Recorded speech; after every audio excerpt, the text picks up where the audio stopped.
As much as I've loved Tyler Perry's movies throughout the years, I have to accept as a grown ass man that Tyler Perry's films are the equivalent of junk food for the brain. There is almost never anything of nutritional value within his work. Now, I'm not saying that you can't find some sort of good message in, one or two Medea films or some of the other offshoots that he has created or some of the shows that he has sold off to BET. What I'm talking about is the overarching narrative that Tyler Perry continues to perpetuate. For some reason, he has a deep obsession with this idea of black struggle. Now, don't get me wrong. I have no problem with portraying struggle of any sort in film. I believe that it is important to show everything. Keyword, everything. Some of us are sick and tired. At least I can speak for myself. I am sick and tired of this exact same story over and over and over again. Single black mama can't get ahead. You got the black man who is always abusive. The dark-skinned black man always abusive. Then you got the light-skinned man coming as a savior. Or you have no man at all. There's no sense of masculinity actually being a positive thing in these films. And instead, it is this perpetuation of a narrative of, essentially the baby mama, the single mother who has to fight and struggle. Now, I'm not one of these people who pushes for this idea of we need to have some sort of digital or, on-screen reparations per se. I don't believe that every damn movie needs to have some sort of representation of every single group of people. I don't give a damn. I grew up watching things where there were white folk, there were black folk, there were all types of folk. And frankly, it did not make a difference to me. I was inspired by the message. I was inspired by the story. I was entertained by, whatever it was I was watching, but I wasn't too concerned with, do they look like me? But I will say this. For those who are obsessed with this representation narrative, Tyler Perry has to be one of these guys at the forefront of the conversation. And I'm thankful that this is finally starting to resurface again when it matters most, because Tyler Perry is officially producing another movie featuring Taraji P. Henson, somebody who I have my own critiques about, not acting wise. She is a brilliant actress. But some of that victimology and perpetuation of woe is me, I'm not down with. But that's a conversation for another time. For right now, I want to get into this conversation or get a little deeper into this conversation. So I pulled up a video. I have not yet gone through the entirety of this. I wanted to watch it live with you guys. So we're going to go ahead and then check out this synopsis of what is going on in Tyler Perry's newest conquest of the very same storyline over again. Don't mind me if the volume is a little too low. I will make sure to adjust accordingly. Gee, let me guess. Another movie about a struggling black woman that Let's run that back. Gee, let me guess. Another movie about a struggling black woman that can hardly make ends meet and doing the best she absolutely can to get by. Tyler Perry makes the same movie over and over and over and over again. Facts. His whole catalog is black women in distress. Of course he's making the same movie again.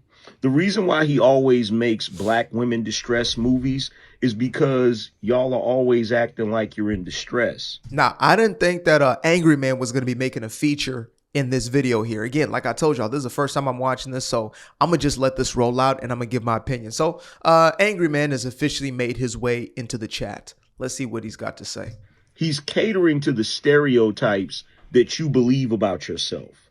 That's the main reason why he always picks a chocolate woman and he'll have a chocolate man be the villain, but then he'll have a What did I just tell y'all? I cannot. What did I? Okay. I'm sorry. We got to pause for a second here.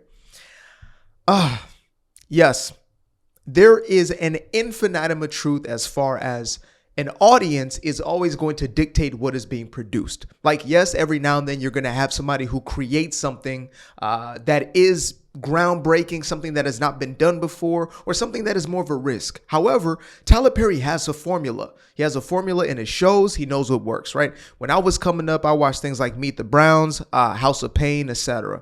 And those formulas worked for families those formulas work for quote unquote black families or whoever it was that resonated with these messages. Hopefully it resonated with all people. It resonated with those who are from Christian families, right?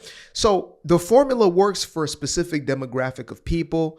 Therefore, why is he making the same movie? I do have to give credit where credit is due, and the credit is to the audience who continues to consume this nonsense. I don't know if this lady right here in the beginning is a Tyler Perry fan or not, but it's true that if you continue to watch and you continue to support, then you are adding to it. Like, I've made a decision to no longer listen to certain music or watch certain films, etc. I'm not going to give it the click. I'm not going to give it the stream. I'm not going to give it my energy. If I know that it is adding to the problem, I'm not going to tune into it unless I'm giving a synopsis, unless I'm, critiquing at some level or essentially bringing awareness about something. I'm not going to get into something that I know is blatantly problematic and destructive. So anyway, I'm gonna let this man continue to go on. Reason why he always picks a chocolate woman and he'll have a chocolate man be the villain, but then he'll have a light-skinned man come in and rescue her. That's playing into your whole colorism mentality. You feel me? And he obviously is right about it because it made him a billionaire. Damn. I'm honestly glad that this was this two-sided. There's a side and B side to this vinyl track. So again, I do agree with her. Tyler Perry continues to make the same film, and that is problematic. However, who is the consumer of this product, and why does he have a market in the first place? Now, I believe that, if you are somebody who's willing to take the risk, who's willing to create whatever it is, you have every right to. I will never knock the hustle. I would never say that he doesn't deserve the money that he's made. He deserves every single dollar that he has made, right? Simple as that. He has created a product that other people are willing to consume. They opt into it, value for value. I believe in that system. I am a true free market capitalist. However, we still have to question why it is that there is that parasitic relationship taking place. It's like, the analogy I made to junk food. Why is it that junk food is still so popular? Why is it that McDonald's is still popping up everywhere? And I'm not going to sit here and lie like I don't eat it. I'll eat the beef patties. I won't eat the bun, that type of thing. But, there's a reason why it's still open. Because there are people who frequent these places. There are people who will choose McDonald's over whatever other quote unquote healthy alternative that they may pick over a home cooked meal. Maybe it's for convenience or for some other reason, but it's still the reality that somebody is opting in. And so the conversation, I feel like, is again back to the cultural element, is what kind of culture continues to perpetuate this idea of themselves as a victim. I've heard, we're tired of the slave movies, but why do you continue to bring up slavery? We're tired of, the Jim Crow, black man can't get ahead. Are you really though?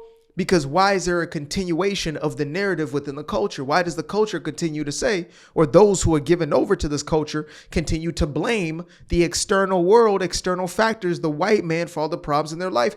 If they were genuinely sick and tired, they would no longer do the things in life, because oftentimes art imitates life and then life will imitate that art. So art may exaggerate life and then life will start to imitate that. It will start to take on those tropes or whatever it is, right? It's like what gangster rap. You already had gangsters and they were moving a certain way in the streets and the art was imitating that. Then it exaggerated it. And then all of a sudden the kids are listening to the exaggerated art form and they're becoming even more of that. They're becoming, the biggest gangster in the world, super thugs, as they may say, back in the day. It's a little aged, but if you know, you know. So yeah, here we are with Tyler Perry. And again, I'm not pointing at Tyler Perry specifically just because it's him. He just happens to be the biggest example of this because he's been the most successful at it. Again, it's a beautiful thing that he has found success in what he is doing. It's a beautiful thing that he has, created this world for himself where he's able to employ multitudes of people to create jobs, infrastructure. He's taken the risk. He's paid the cost to be the boss, as they say. But I'm never going to leave something without its valid criticism in the same way I do in my own life day in, day out, because I understand that critique is going to lead to correction. Hopefully, if I have the humility to essentially see where my shortcomings are, to see where my problem areas are, then I can fix those. And so Again, back to this conversation. Why is it that every time Taraji P. Henson, that's somebody who came out a couple of years back saying I wasn't being paid enough. I haven't made that much money. As a black woman, here's the victim narrative. You're literally acting out in real life what Tyler Perry is casting you as. A black woman going through black struggle. Instead of having the honest conversation of, in Hollywood, you negotiate contracts. So your agent is supposed to negotiate the best terms for you. Can we have that conversation? How do we, value ourselves more as far as negotiating different? Come different to the negotiation table. Create your own thing if you believe that they're devaluing you because you are a black woman.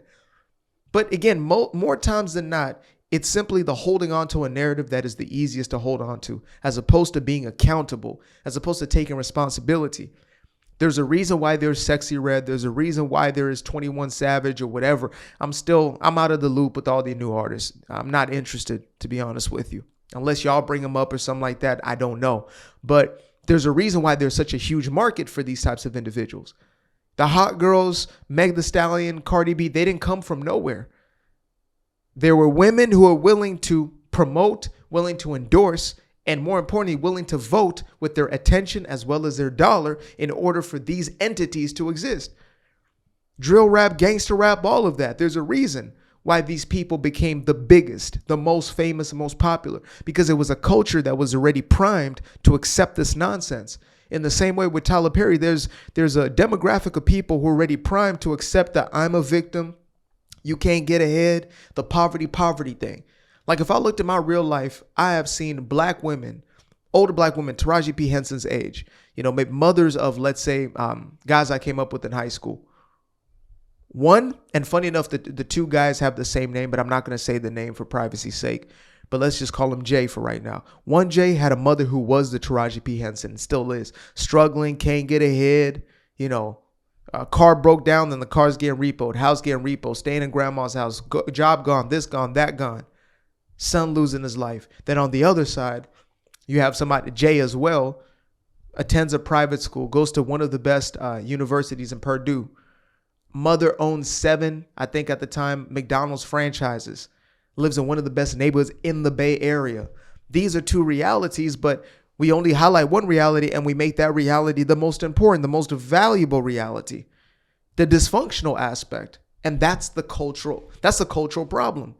So again, the Tyler Perrys exist in function of the ones who want that story and that narrative continuously pushed out. And if you're willing to be somebody who innovates, you're willing to be somebody who goes against the grain and creates, shows that have a different storyline. Like this is my challenge to anybody out there who's screenwriter of some sorts, director, actor, etc. And you are somebody, quote unquote, person of color. Create a narrative where a quote unquote person of color is not facing some sort of racial discrimination. Create any sort of other adversity, good versus evil, right?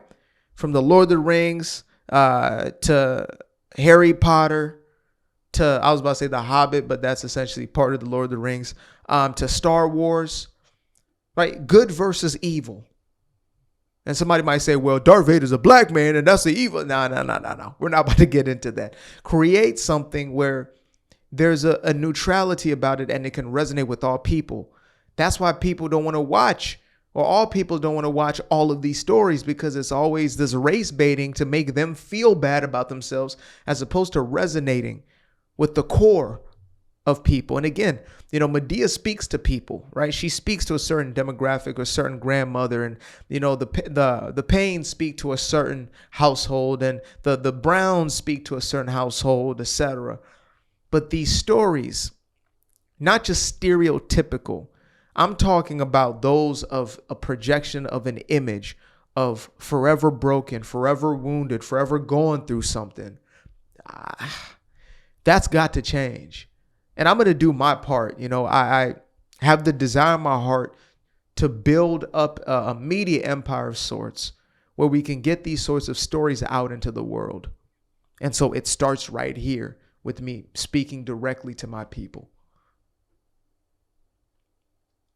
Like, Medea's still funny as hell. I'm not going to lie about that, but come on.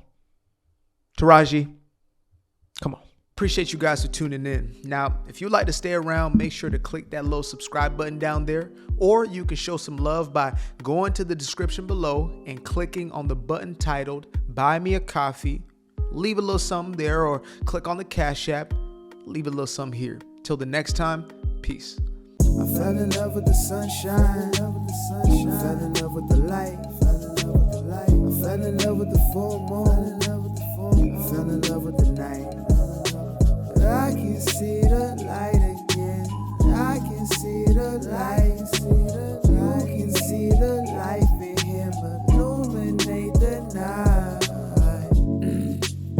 I know the time is taking. A 3-6-5, that's a full rotation. I see you looking up, you know them constellations. Constantly gazing like house of praises, you get to praising.